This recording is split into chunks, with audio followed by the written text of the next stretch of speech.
We're ending 2020 very shortly. And in the words of my maternal grandmother, Beulah, wife to a Baptist deacon, let's just go ahead and say goodbye to this shit show. It's the Freedom Roundup.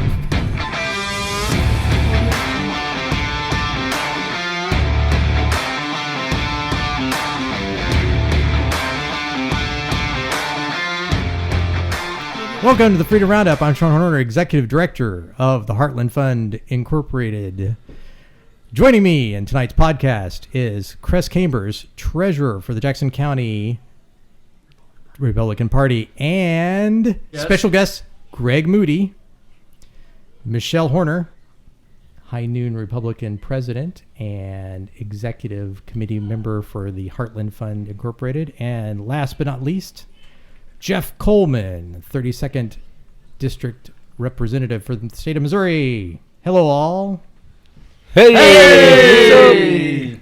I thought we'd start out with something a little bit different this evening. Since we got Greg here, we'll get him into the mix really early. So I wanted to do, we always do so well when we do the roundup, the round table stuff. So we start off with a really simple roundup. I want to hear, as promised, I do Jeff last.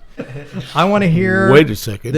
Your biggest political impact, your dumbest political impact, and then we'll pass it from person to person. What you considered both pivotal politically and also just the dumbest political thing that happened so far this year. For example, somebody tried something or did something either foolhardy, foolish, dumb, more than likely has a D after their name. So, well, let's go through. We'll start with Kress first. I'm going to throw you right to the wolves, Kress, and I want to hear your biggest, what you think had the biggest political impact on 2020. All right, so there's a lot of impact right here for this year in 2020. Not only your question I'm going to unpack, but the year itself. We have the coronavirus hit and became a big thing and became very politicized between the Republicans and Democrats, because Republicans seen as let's let us live our own life, and Democrats want extreme lockdown on everything. Not only that, but we've got the election that happened, the debates. This was a huge year for politics as it in general. We've seen the nation be more divided, and I guess to roll into the stupidity of it, we've seen the division grow more between the two parties, and our country be extremely divided on both fronts. It's no longer Republican versus Democrat. It is now basically our conservative traditional values versus extreme far left progressive values. Trying to put that in a nutshell, because we don't have all night. Oh, we got all night. We got plenty of time, at least for us. All right. So, Greg, if you were to pick one thing, what was the biggest item politically that you would bring as your number one piece? I think, like Kress said, there's a lot of things that happen. It's kind of tough to choose between all of them. You could say Black Lives Matter, the protests, the rioting. The peaceful protesting. The mostly peaceful protesting. The mostly peaceful protesting. Right. But I think the most pivotal thing was actually probably the mail-in balloting, because I think that changed the election, the mail-in balloting and the early voting, just because, that's really the reason Joe Biden is president right now, just because of what they were able to do through the mail-in votes. The dumbest thing, I think, along those same lines is virtually every time Joe Biden opened his mouth, like with the I let kids straighten my legs, the hair on my legs. The corn pop thing, when he literally was incoherent. The pony soldier. What was the pony? Anyone remember what that was? You lying dog-faced pony soldier. That's it. Yeah. Or more recently. Well, that's why they hid him in his basement. right? I mean, and run and cover and hope for. They knew they were going to do the political fraud, yeah. so the election fraud. All right, so Michelle, what you thought was the biggest political impact? If you were to pick one piece. Wow, there's so much bad this year. Politically, it's just been a storm between the peaceful protests, somewhat peaceful protests, but weren't. The coronavirus, the mask mandates, on top of the election fraud. I think the election fraud is the biggest, that so many people know that there's election fraud, and over 17 million people have come out and spoke out to state reps and stuff, and how they're still just ignoring the fact that there's election fraud, and the Supreme Court just denying it. But I think that's more on the fact that they don't want to deal with it.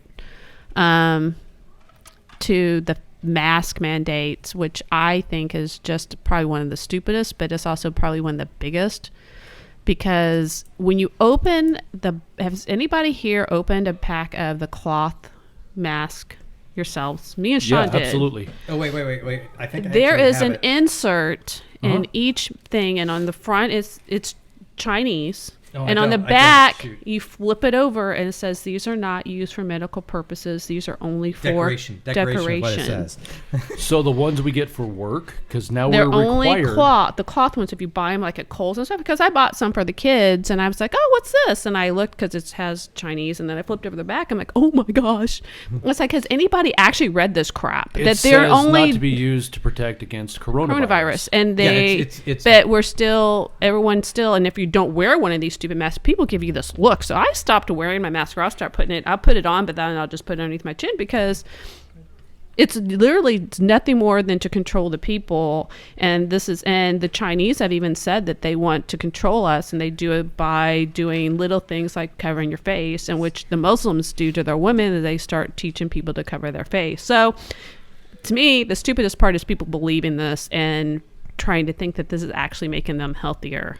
I think that is probably the dumbest thing. The American people have fallen into this blanket of feeling safety by just covering your face on this piece of cloth, instead of believing in God and having faith that your own body is going to take care of yourself. Because yes, the corona is real, but it does affect everybody differently. If you have faith in God and you just take care of yourself, you're normally going to get over it. So that's my 2 cents. There's your two. All right, Jeff. You're last. You're next to last up. I'll go last. Oh, thank goodness. Holy cow, I'm sitting here thinking, okay. What is it? Well, I think pick your biggest thing is the hypocrisy. Mm-hmm. The hypocrisy of the Democrats who will tell you not to go out for Thanksgiving or go out for Christmas or New Year's Eve, but yet they'll go out to eat and not wear a mask with many friends, and I think you know who I'm talking about, or they'll go out and get their hair done and get all their ice cream, and blame it on gourmet ice cream. Yeah, and blame it on the other people for them doing what they did. I mean, Nancy Pelosi goes and gets her hair done, but yet blames it on the hairdresser for letting her come in. Yeah. So on that topic, Jeff, we went to an event. We'll keep it vague. We went to an event, and one of the prominent Democrats in Missouri was there. No mask. No, there were multiple Democrats. But I'm just saying, one of the prominent Democrats. Yes, but they're harping over this mask thing. No mask. That's right. No social distancing. I think there was, out of all the Democrats that were elected officials, that's all I'll say, I think there were 11 there, one of them had a mask on. Wow. But yet after the fact, they wanted to come after the governor and say, he's out there with no mask on. That's the hypocrisy that I'm talking about. And the fact that the media has caused such divide in our country. The media, well, I think social media. I think fear. Yep. Fear. There's folks that are afraid, and when you talk to them, they're not. I don't want to call them stupid or ignorant or anything like that.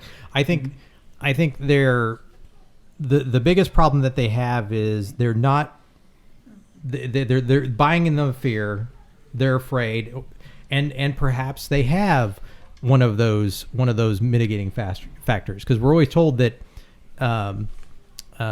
obesity or diabetes or a comorbidity, Right. You're in trouble. If you have one of those, you're scared to death to leave your house. Yep. Well, here's the thing.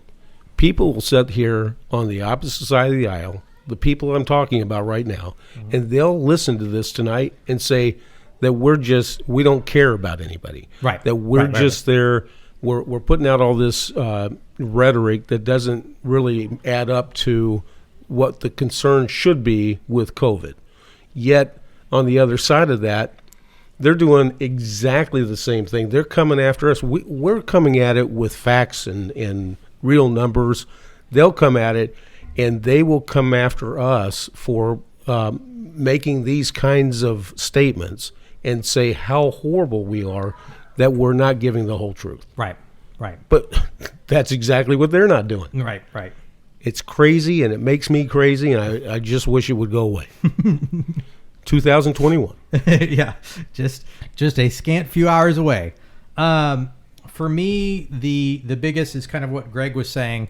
Mine was a step further, was the blatant ability of states to ignore their own laws when it comes to elections, using the pandemic as the excuse. The excuse du jour. Same way they're doing executive power, right? They're doing the same thing. They're saying, hey, we can get past this because this needs to be done. Buck up and get past that. The dumbest piece, I'll just tack on to the end. What I felt was the dumbest. We had a conversation before we started the podcast this evening where we talked about the basement man Biden getting more votes counted than Obama, and to me, anyone who's being intellectually honest would want to question. I'm not even questioning. I'm not even going so far as to question the election per se, although I am. I'm just looking at raw facts, raw numbers, and I have a hard time believing that 80 million votes. Yeah, I don't buy it. No, I can't. Somebody who didn't campaign, who seriously didn't campaign, who went on a lockdown, who was locked down 3 or 4 consecutive weeks there. And then you watched his rallies. Nobody came. Nobody. Literally no. Well, not literally, but nobody came. Maybe a handful of people in each event. There wasn't that many at all. Yeah, but you had all those cars, like 10.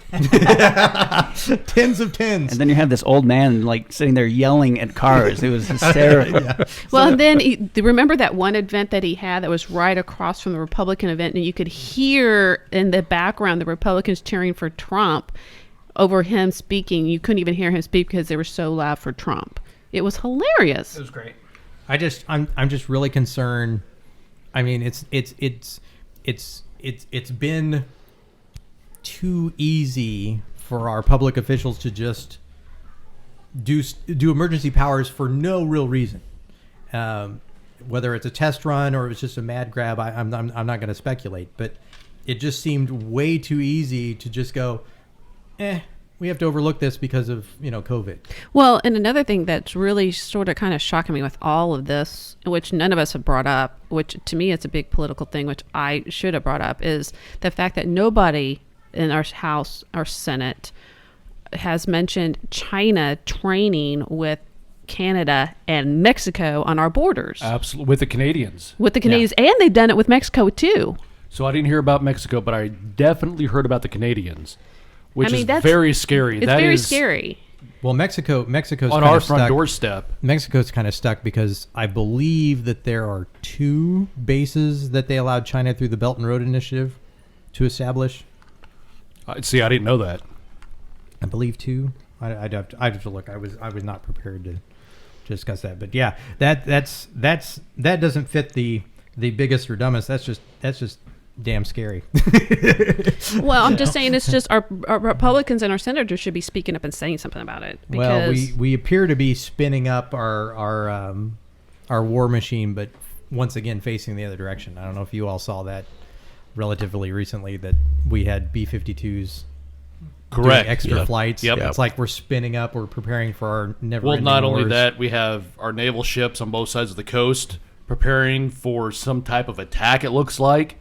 I don't know why they would be in a maneuver position for that, other than possibly. So this could be. Okay, walk with me for a second. This could go a couple of ways, guys. If Trump stays in office, they're going to try to overthrow him. they're going to try to overthrow him. Yeah. If Biden gets in, the Chinese are going to walk right in. Yep. And or possibly cause a war that we do not want to see in our future.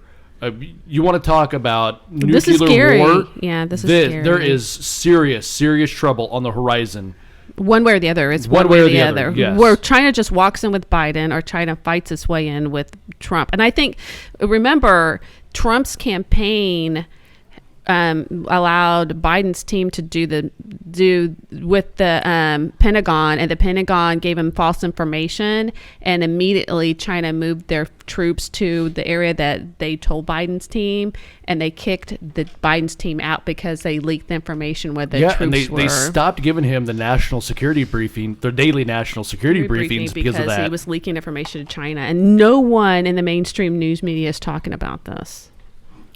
I mean, why would they when they're all in cahoots? No, you can't. With They're China. all on the left for Beijing Biden. They're just So- they're trying They're to all literally bought out by carry- China. They all are They're bought out. literally trying to carry him over the finish They're line. carrying a dead corpse They're just like, like, Weekend at Bernie's we across the gotta- finish line. We got to get him there, and then Kamala. Well, he even said it, President Kamala. But I'm just saying that none of us have mentioned Yeah, all 'cause- of this, and all of us. Yes, there's so much, but this is one thing that this is going to affect China. The stuff with China is going to really affect us. I think this is going to have a big impact to us. We're going to get a war that we weren't expecting.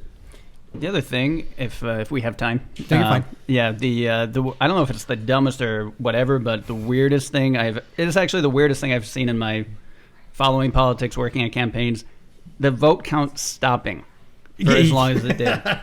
In all the years I've been an observer, and all the years I've worked on campaigns, I've never seen anything like that. And then all of a sudden, Biden is ahead after that. Wow, Yeah. what a shock. Yeah.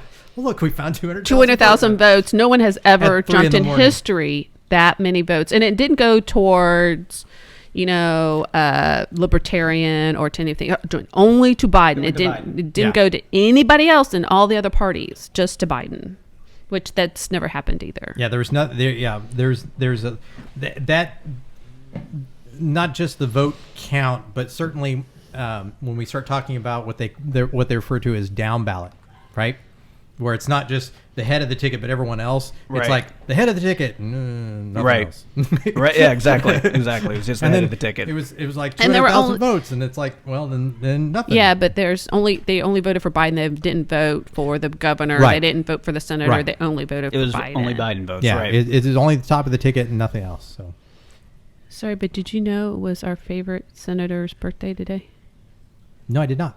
Whose birthday? Josh Hawley's? Yeah. I did not know it was Josh Hawley's birthday. Now, why did we all presume it was Josh Hawley? Just Well. letting you know. Well, happy birthday, Josh. Yeah. Since I know he's coming up to be one of our subjects, I thought So- maybe we should Well, mention it. and- Was let his me ask you guys this birthday. too before we transition. Yeah. Anybody else get a Christmas card from Josh Hawley? Did you really? I did. Man, do I need to just do a virtual finger to you? You're at the same table, so you don't have to. You got. Oh yeah, we got he one sent- last year also. He sent mine to you. That's what it was. I don't. Yeah. Well, okay. Do you have something to say? Well, okay, so how did you Becky get? yourself. Did you donate to him or? No, I think it's because I ran a race. Yeah. Yeah, a congressional race the year he ran. Yeah, yeah, that's it. Yeah, jerk. You didn't get one though? I did not get one. Did Coleman get one? I did not get one. Oh damn! I don't feel believe. special, guys.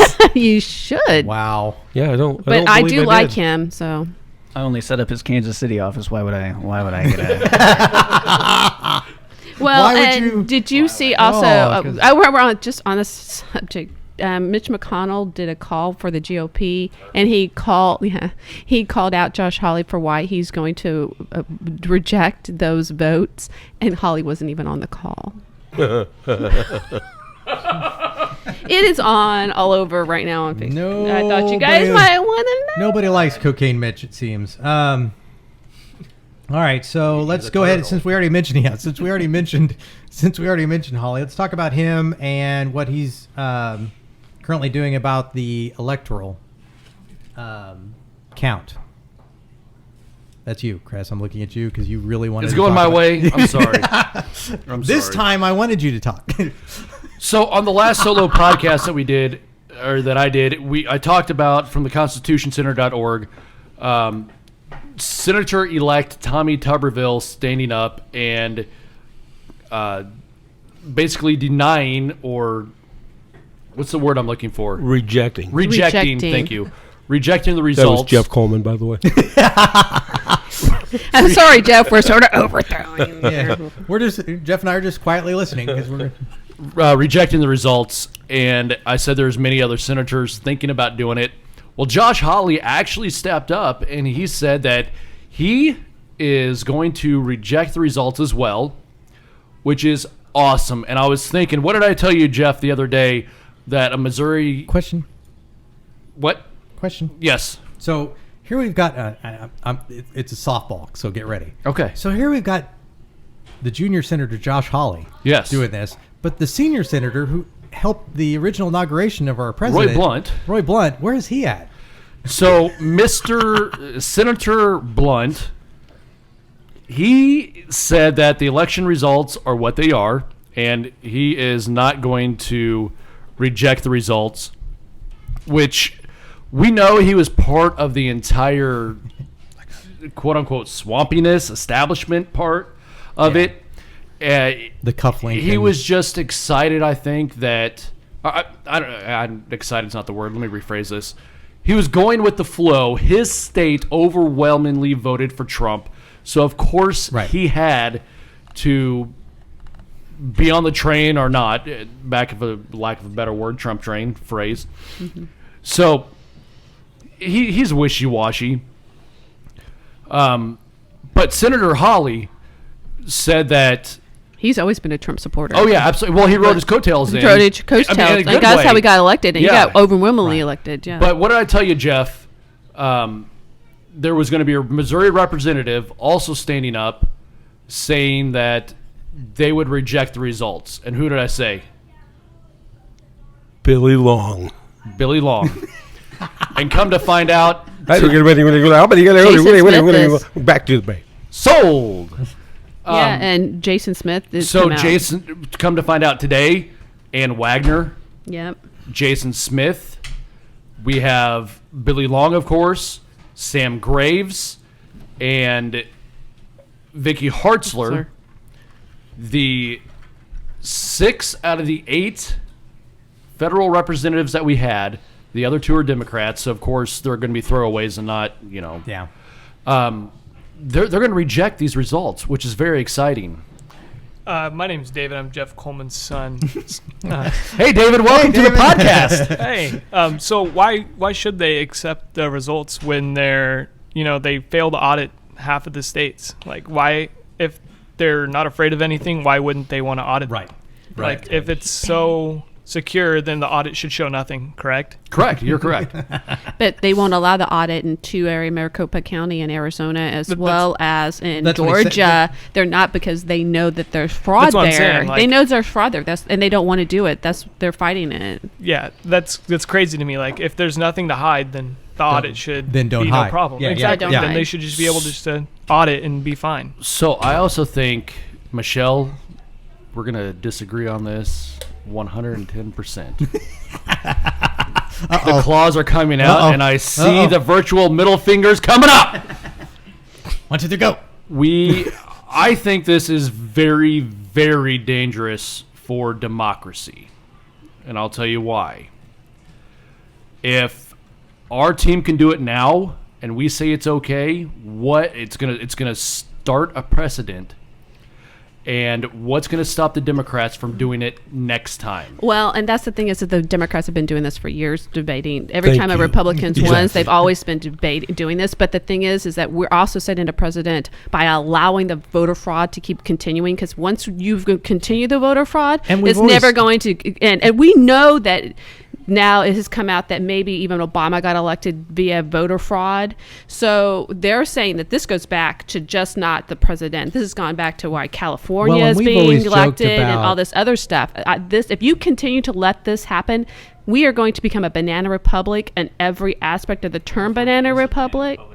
Yeah. California is a banana. It really is. But we as the United States are becoming a banana republic if we allow it to happen. We have to stop it. And we should have stopped this when Trump got in, because we knew the reason that they were shocked that Trump won and not Hillary, because there was voter fraud in that election. They just didn't do it But it's been enough. systemic for years. But We've I'm just saying allowed- they should have stopped it way back then instead of voicing their opinion now. That's why we're in the situation we're in, because they didn't stop it. The thing I'd say in Trump's defense in that, though, is that the game changed a lot with coronavirus and with mail-in balloting, and I think they did a lot to try and stop the mail-in balloting. But it all happened very quickly. And they went against in their the own name laws. of name of Corona, right? They did the Exactly. whole. In the well, name we of need to Corona. do this because it's too dangerous. And that's why they did Corona. They did the Corona to scare people to do the voter fraud, because they knew that's the only way they're going to be able to get it through. I think this is exactly what the bill that Pelosi wanted to pass in 2019. It almost looks exactly like as we have it right now. That's Yeah. that's very true, and that keys into what you guys were saying, and that's my biggest problem with this whole thing, and why I don't think it damages the republic. I think it actually restores it, because for as long as I've been on this planet, we've always joked that dead people always vote Democrat. All right, it's just a joke. We've all made the joke and everything, but it became like It's true. I know, well, but my point is that we've allowed that to kind of happen, kind of be okay, and to what Michelle was saying, if we don't attack this head on to the point where it's not worth their time to keep doing it, even in small doses, I think that it's dangerous. So my question is, where is this Kraken that we were supposed to get from? I think there's a lot more going on in the scenes that we're learning and we're being told. I don't think know. there really, really is. I I don't thought know. we were supposed to have a huge I Kraken want helmet. one. She's filed a lot of suits that we are I not know. aware of. I want one major person that To be I arrested? know to be arrested. I think I said this. You're in one never of our going to early get that. pop- You're not I going know. to get that I know, right that's my now, point. because Biden should have been arrested years ago. Obama should have. Pelosi should have. I mean, you're listing all these people that have done some. I mean, Biden. I mean, look at all the stuff he's been paid off by China. I mean, his son should have been arrested with all The this big stuff guy. on him. The big guy, yeah. Yeah. From the emails. Yeah. But But nothing's happened. I mean, nothing's happened to Clinton, for crying out loud, and they have all this proof. that was what I was going to say. We go back to the Clinton issues of washing her computer and getting rid of her cell phones. Bleach bit. But- Yeah, bleach thank bit, you. Thank you. And if you or I would have done that, we would have been in prison already. Oh yeah, it's And yet she's still out there. And now we have Hunter Biden, who's doing this with this whole process of the China and the Russian as yeah. Ukraine. And we're not going to do anything. Nothing's going to happen to him. and all they're proving is it's good for them, but not good for you. There's two sets of laws: a set of laws for the elite, and then there's a set of laws for us underdogs. And so, and that's one thing, like where this Black Lives Matter, when you really think about it, comes in somewhat of a play with us, is that they're saying we shouldn't have the police, we shouldn't have this. Well, guess what? Technically, the upper class already don't have it. They don't have the police force. They have them to protect them, but they don't have the police to smack them on the hands and say, no, you can't do that. So it's like they're trying to push what they're doing on us, though it's not the same. Does it make sense? It's just so it's so frustrating to It me. is very frustrating. that- It's very frustrating because it's good for me, but it's not good for you. It's always been that way with them. Well, it's on. Yeah, the communist. Yeah, I was trying It's to on, think of that too. yeah, it's on that. It's on every level, though. I mean, even here local, when you have the director of the health organization here, the Kansas City Health department. Thank you. And Our go buddy ahead. Rex Archer. That's right.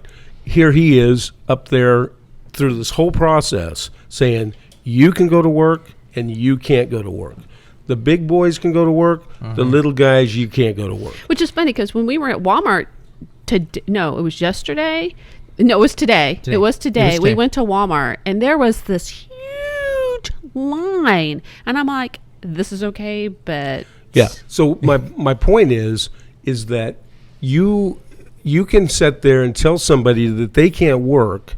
You take away their incomes, but yet you're making $250,000 freaking dollars a year, and you're still making your income. That's always been the case. I mean, through this entire COVID thing, it has been a systematic dismantling of small business and the middle class. Yeah. well, I mean, that's where the I money don't know if is. it's on purpose, is but it's certainly to get been rid of the- those small businesses, because those are the people that are for Trump. The small businesses that make their own money are the Trump supporters, the big corporations. Hence, what Walmart did to Josh Hawley, Yeah.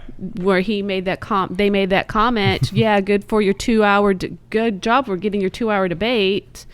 I mean, that's just shows you that the big corp's not for the small man. I mean, I know Walmart eventually deleted that, but who are they hiring? Who are they hiring? And what we don't want to go. We don't want to go to the place where companies have to either get apolitical individuals or do anything like that. Well, you shouldn't. When you have somebody controlling your social media, you should tell them stay out of it. Well, there used to be a level of decorum that we don't have anymore. And we talked about this a couple of podcasts ago. I think we lost that, where it used to be, using my analogy, it was like I had my team, you had your team, but it didn't matter because we were both members of the NFL, right? Now that's not the case. It's almost like, you've got your team, I've got my team, and neither of the two shall ever come together. So, unfortunately, I think in those cases, those individuals that post that, in this case for Walmart, I think they are so bitter and so focused that they think they're doing good, and they think they're doing it with everyone else behind them. I don't know if they think that they're doing good. I think they've been so brainwashed. Well, that's what I'm saying is they think they're doing good. I thought the Go ahead, Dave. good. I mean, you just got to look at it like the stuff that's happening doesn't affect them. In most cases, they grow in wealth, Right. while we Right. shrink in wealth. It doesn't affect them like it affects us. Right. So they might say that they care, but they don't really care because They care when they see their paychecks Exactly. going to change. Yeah. The thing I kind of along those same lines, the thing I thought was interesting about that exchange on Twitter is you really saw, and I think you saw it in the last election with some of the who was voting for Trump. The Republican Party is very quickly becoming the party of the working class. Right. It is absolutely becoming the party of the working class. And this really, because there's that group that goes, Biden is not my president, which is now the second largest group on Facebook now, because they have over 100 million. They have over 1 million plus subscribers already listed on this, and they keep growing. But I think it's 1.4 now, and they're trying to keep growing it. But to tell you how many people don't like that Biden's our president, and that they didn't Until they take away. And then they're going to Facebook's take 230, which I wanted to talk about because we had this conversation outside earlier. We were talking about, and I wanted to bring this up since we're talking about Hawley. One of the things he was talking about was taking away that 230 rule, right? The publisher versus not publisher thing.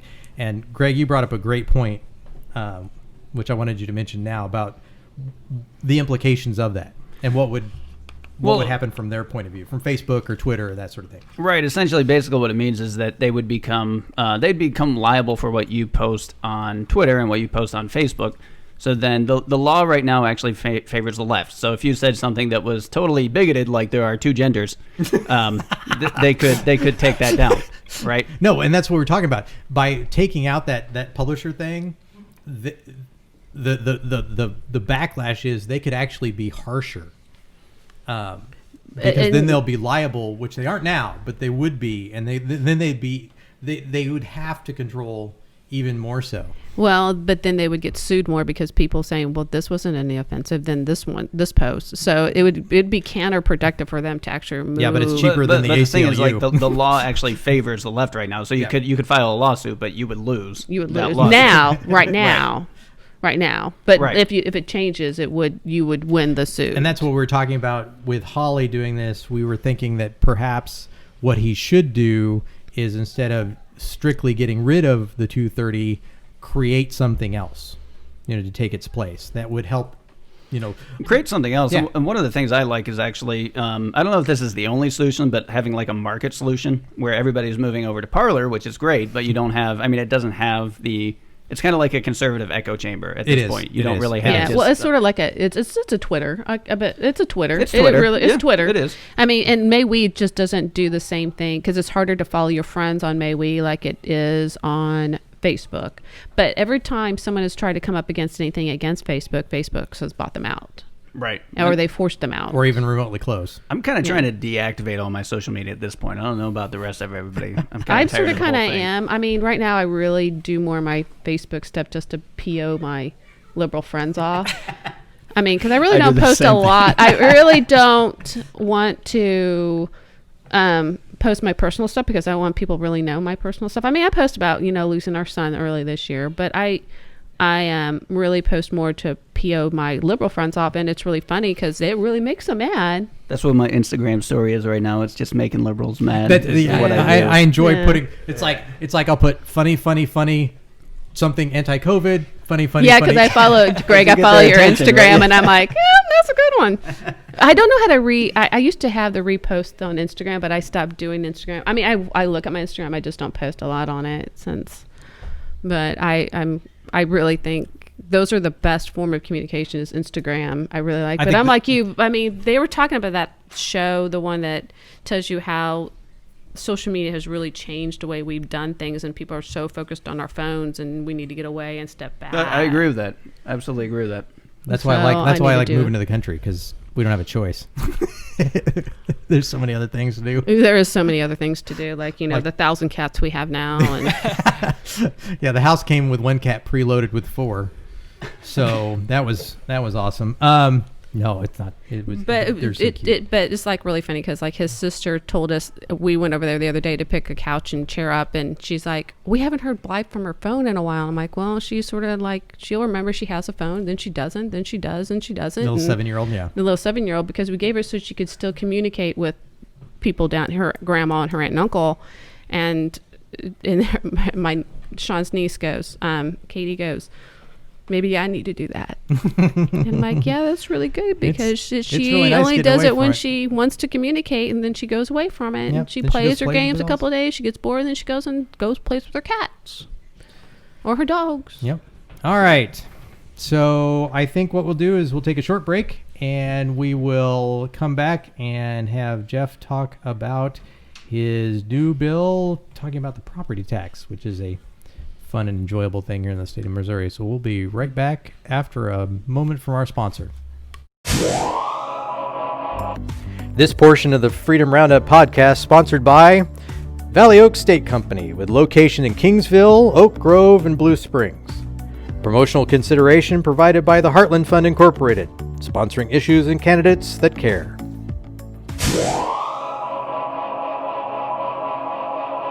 Welcome back. Shaun Horner, Executive Director of the Heartland Fund Incorporated. We wanted to take a moment and not have our phones play music. It was Chris Pratt. And I will stop everything for Chris Pratt because he's one of my favorites. He's a good guy. He is. I wanted to talk to Jeff Coleman today about the 3 bills he's presenting. Do you want to talk about those real quick? Do you want to? Yeah. And one in particular I want to talk about, because we talked about this really early at the beginning of the year about property tax. But talk about the others just briefly, if you would, the other 2. Okay, so I've got 3 big bills this year. Sorry, I just took a drink. My apologies. Sorry, I tried to give you time, dude. I tried to give you time. 3 big bills that I pre-filed. the property tax is one of my biggest ones because I'm working on that from last year as well. Yeah. But also, I've got a bill that stops social media censorship. Okay. That's a big thing. And then the third one is limiting our local health departments, limiting their powers, because I'm so sick of our local health departments and them telling us when we can work, when we can't work, when we can go to church, when we can't go to church. And how many can go to church. Exactly. Right? Not even and what time we have to stop eating. I think this deserves a round of applause. And on top of those health officials don't follow their own rules or regulations. Exactly. It's the most. I don't know how to put this nice. Yeah, I think it's the one time of the year. No, I was thinking, trying to put this nicely, but I mean, it's the most diabolical tyranny that it just kind of seeps in. Well, we're doing got to do this. It's like, and then now it's gotten to the point where it's ridiculous, right? Now it's wear your mask, but we don't care how you touch it and what you touch.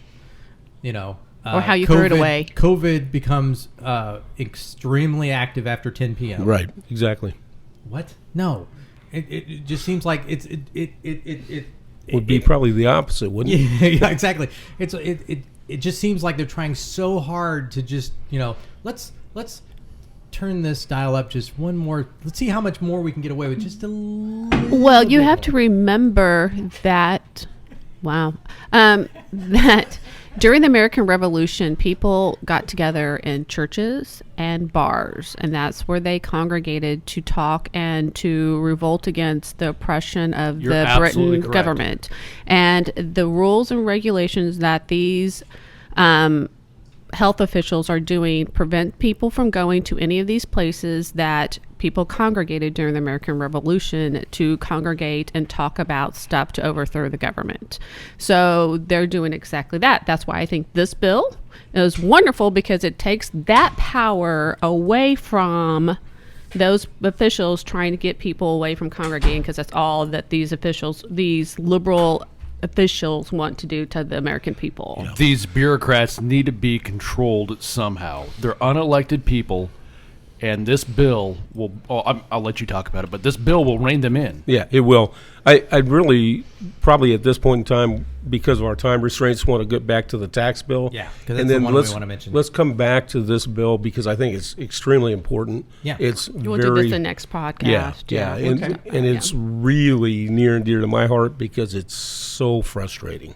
But going back to the property tax bill that we're working with is for so this property tax bill is strictly for your residential homes. To counteract what was... Yeah, I mean, I was on a special committee two summers ago, and that committee was for all municipal taxes. The problem from that committee, what we found is the biggest frustration from people were they were coming in and testifying to the fact that they were afraid of losing their homes. Yeah. Some of them were in the process of losing their homes. So that being the case, what I took away from those meetings is that we need to do something. And so what I wanted to do is to change what we're doing, because currently that the assessors have a team of people, and they go out, and their job, based upon what the State Board of Equalization says, is to make sure that all the homes in their counties are between 90 and 110% of value, what the current values are. Whatever that value is. Yeah. Well, my first problem is, what in the world, why are we even allowing them to go more than 100%? Why are we charging people 10% more than what their value should have been, and then charging them taxes on top of that? So it doesn't make any sense. Well, and you're assuming the assessed value is anywhere close to their purchase value, which if they've been living in that home for decades, the likelihood is it's not. Exactly. Well, and Kress was telling me, hey, well, you got to make sure that people don't think that you're trying to keep their home values from increasing in case they want to sell their house. That does not come into play here at all. Right. And it shouldn't. The only thing that this does is it stops the unbelievable increases for the values on how they tax your home, what they tax your home. We saw on. them do. Right. Yeah. All right. So what it does away with everything we've done so far. Yay. Because there's really no standardization across the state. No matter if you go to your county assessor and ask them how they come up with their value, they won't be able to tell you. No. So what this does is it goes strictly to CPI, which is the Consumer Price Index.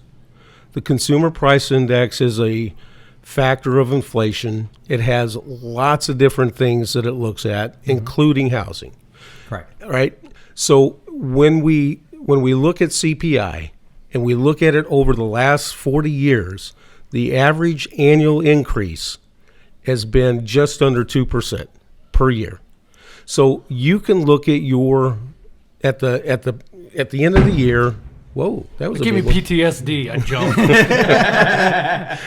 They're shooting off fireworks a little early. When you can look at your value at the end of the year and add the CPI, here's how it works.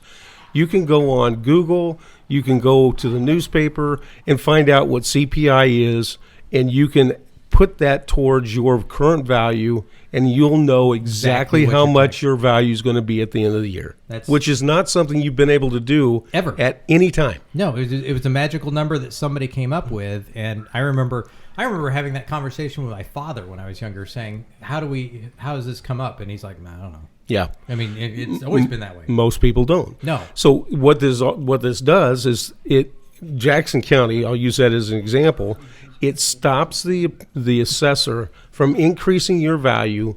What the last time we had values that increased 10, 15, 25, 100%.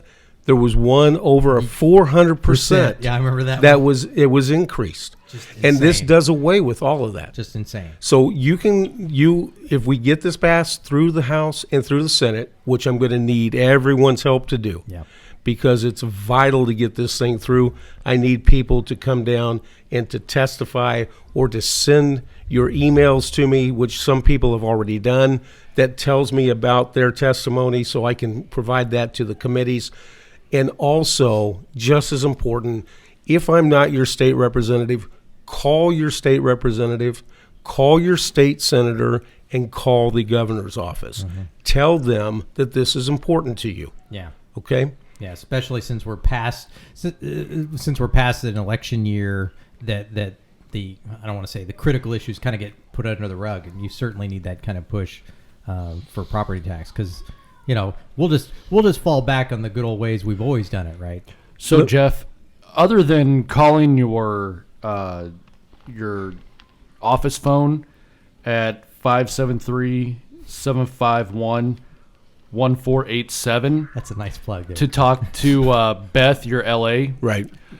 How would they be able to email you and contact you other than that with what they've been doing with their property tax, with their troubles with their property tax? Yeah, you can also email me at jeff.coleman, that's COLEMAN,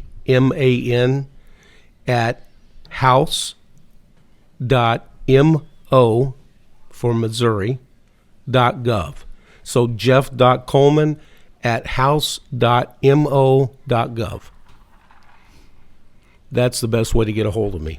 I'm just curious, are you familiar with Prop 13 in California? Yes. Okay. Is this kind of similar idea? Somewhat, yep. Uh-huh. Yep. The difference is on this and Prop 13 in California is Prop 13 has a specific number that they go up by every year. Yes. 2.25, I think, maybe 2.75. That's about right. Yep. Okay.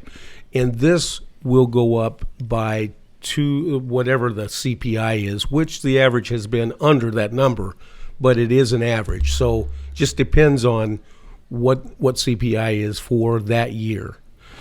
CPI is something that is been very steady, and it's something that you can count on, and it makes it so much more simple than what we've had to do in the past.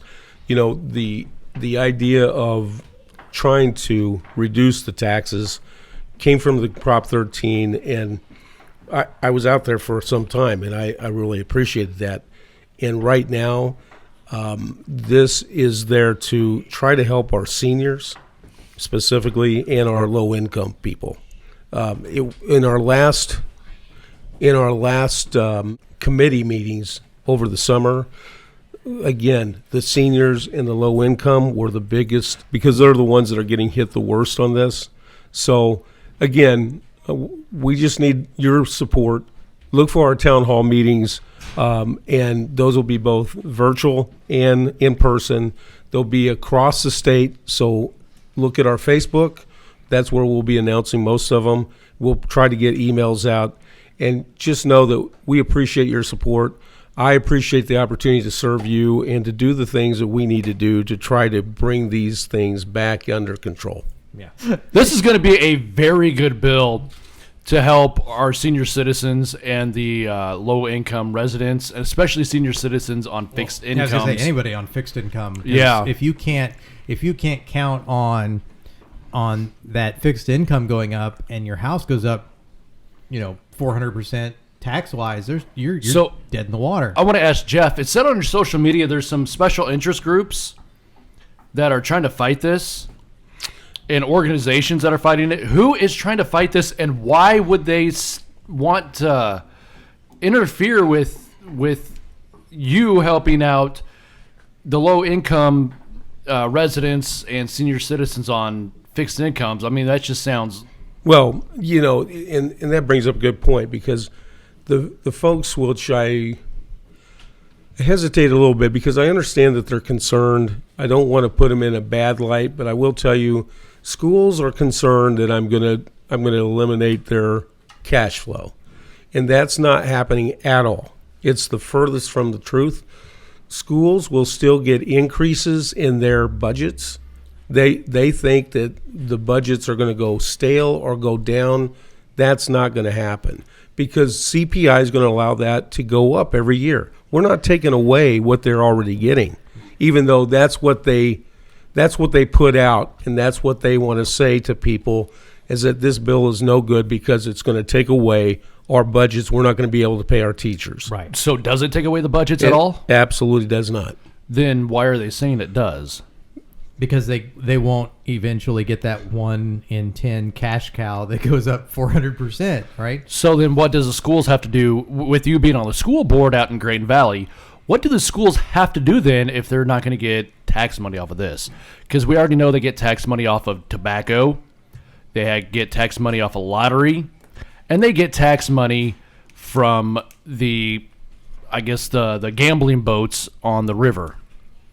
Yeah, well, the thing is that there's lots of places that they have tax revenue, but as a board member, we as a board can raise our tax levy at any time we want to. And how do you do that then? We go to the people. We have a certain level. So you're able to go to the public and ask for it on the ballot. That's right. Ballot. That's okay. right. So we have a certain level that we can raise without the vote of the people because they've already given that takes tax base to us. Right. So if we go up to that level and we still need more money, then we can go out to the public on a ballot and ask them for an increase in the tax levy. The point to that is getting approval for it. Okay. But if that's one of the biggest concerns that the schools have is that, well, if we go out to the people and have to ask them every time, they may say no. That's my point. Right. It's the right of the people. It's not being taxed without having information and knowing what you're doing as a school board. Mm-hmm. And so the schools they like the fact that we get an increase in tax assessments because as we get increases in tax assessments, their tax revenues go up. And so it's kind of hidden through those tax assessments. Really? Right? Yeah. So I wonder if people know this. I'm glad you're talking about it right now. It gets so muddled in the weeds they probably don't. Yeah. It's hard because I like public schools. I went to public schools. All my family went to public schools. The point is that this is not to go against public schools. No. It has nothing to do with them. This is to preserve the homes of our. I was going to say, because deep down, it doesn't make any sense if you want this failed and broken piece to keep going. You're going to lose tax base. Correct. Right? You're either going to tax somebody out of their home permanently or make it so that nobody can afford that home. Mm-hmm. You know, you're one way or right. another. You're absolutely correct. I mean, how does that not affect? I mean, you can't tell me that doesn't affect the schools more with that going away, right? There, especially in the older schools that have been around for a long time, whose population is not growing. Yeah. So those are the people that get hurt the worst. Yeah. Those school districts are the ones that get hurt the worst. Oh, absolutely. So that huge debacle happened. You said that you wanted to fix on it. Give us a synopsis one more time. Basically, it does away with everything we currently do. So the Board of Education, no market values anymore. Going forward, the assessor can only raise your property value by CPI or Consumer Price Index. Okay. Okay. Property value does not come into play here. Your property value will continue to grow and do all the things that you're normally going to get. What if I sell my house? You're going to sell your house for whatever the market value is. Okay. So it does not affect that whatsoever. It's only on your assessment value for your taxes. So CPI, Consumer Price Index, go look it up. You can look at it on Google. You can look at it on the newspapers. You'll be able to see exactly how much your property value would increase for this next year. So how did you decide to bring it to CPI? Because that's a good inflationary number. It kind of trends with what happens on a senior's Social Security. I was gonna say that's what's tied to Social Security. Yeah. And then that's So what I thought. if your Social Security goes up by a certain amount, you'll notice that the CPI will track with that. That's not what they look at as far as determining what your Social Security is going to be, but it does track with it. I went to a couple of the town halls that Jeff did on this subject with his constituency, and some of those horror stories were just awful. It was sad. I mean, I happened to be lucky at the time, and I've since moved out of Jackson County, but my property wasn't affected. Good for you. Well, my property wasn't affected drastically. In fact, I happened to be one of the weird ones where my property was actually assessed lower. So my taxes actually were stagnant for the most part. But I mean, there were folks all over that were jumping up and down. In fact, our neighbors went up. Our neighbors did go up. Yeah, our neighbors went up. And she has the same house. Yeah. Yeah, almost the exact same layout. It was bizarre. Well, just so you know, just because CPI goes up doesn't mean the assessor has to go up. That just means that's the maximum that they can go up. If CPI goes down, guess what? So does your house assessment. Yeah, and that part I would like to see, right? Because I'd like to see. Well, I'm like anybody. I would love to see taxes, surprisingly go down without somebody having to do so at the point of a gun, or legislation, or however you want to put it. But I would like to see taxes, or a tax, or something like that. I would like to see that actually go down for a change. Well, lots of people would like to see taxes go away completely. Well, yeah. So, but here's the thing you have to understand on property taxes. If we do away with property taxes, you've got to make it up in some other area, whether it's sales tax or whatever, however you do it, because remember, property taxes, the biggest portion are going to the schools. Right.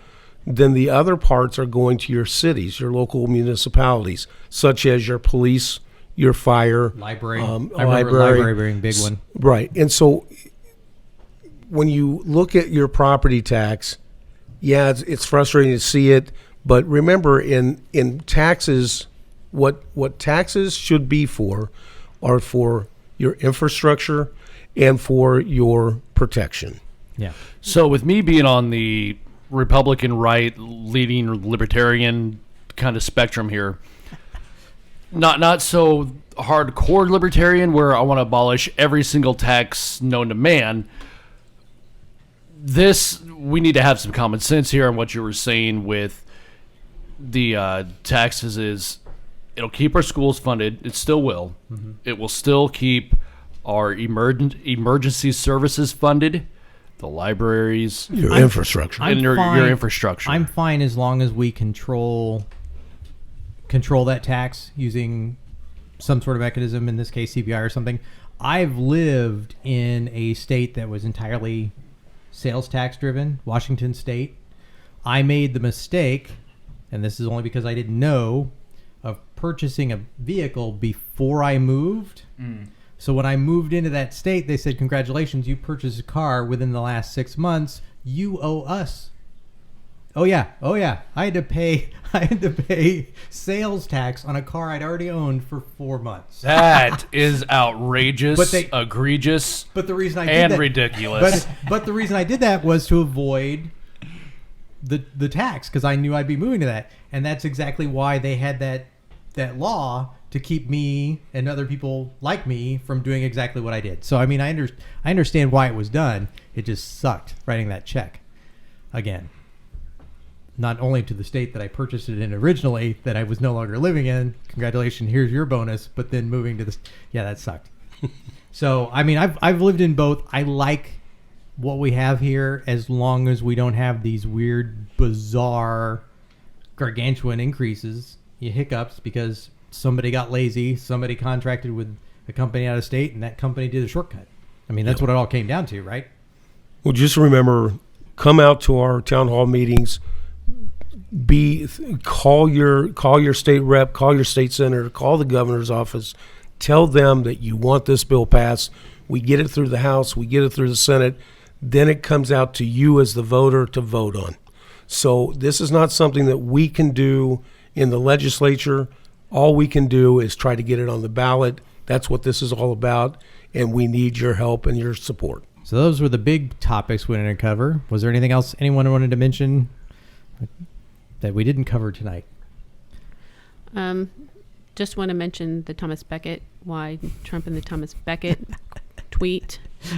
I think it's important we mention what Trump did and why he mentioned Thomas Becket. I appreciate it. Because Thomas Becket is my husband's saint. Patron saint. And the reason he tweeted about Thomas Becket was because he really liked Peter O'Toole's movie.